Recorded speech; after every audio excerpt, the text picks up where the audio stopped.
jopiny ka ji chiwo pachgi. Ng'ato ka ng'ato nigi ratiro nyaka obungo wich mar chiwo pache. Kamoro gima dwa penj ni to be pache mochiwo ni oyudo thuolo ka. Inyalo chiwo paro maleundi to kamoro mondo donj makare nitie kamoro manyaka kendo ng'ikruok moro bende ng'i kakigolo. Omiyo an aneno ni kwang'iyo budget ni in the overall totality ober.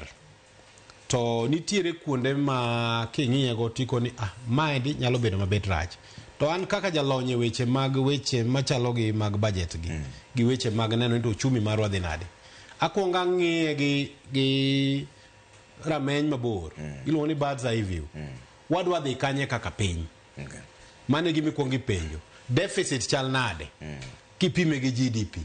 Kwase meet parameters madongo gi mamage ni kare. Sani kineno budget ni waketo 1.1 trillion mana mar interest mar gowi mawango.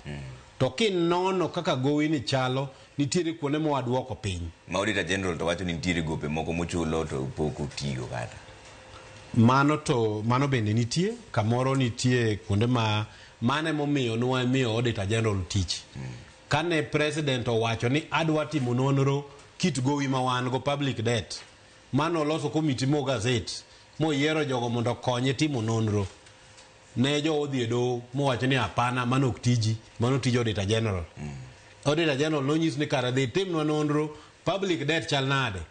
Pog miwa report nyaka wuono. Mamano ta challenge Auditor General. Dhi miwa report mar gowi ma Kenya ni. Ifuonwa gi tetete imiwa report nikech nodagi ni idwa kaw tiju. Okay. Ne waketo nyaka jolony mondo kony kiko chal ni en audit. No nego beni the language mitiyogo nen verification. Mondo wang'e ni to gowi mawango nikech in kaka ja executive. Nyaka ung'e ni to gowi uchulogi to gin gowi machal nade. Okay. So mondo mi Auditor General sani wachi ni kagi kaendi to no migi tich moro poge timo. Omiyo gin kare to kendo gimbe odwa skolo wange ni nitie kama onego bende uchikru teno. Okay. Obungu in kaka president mar bunge la wananchi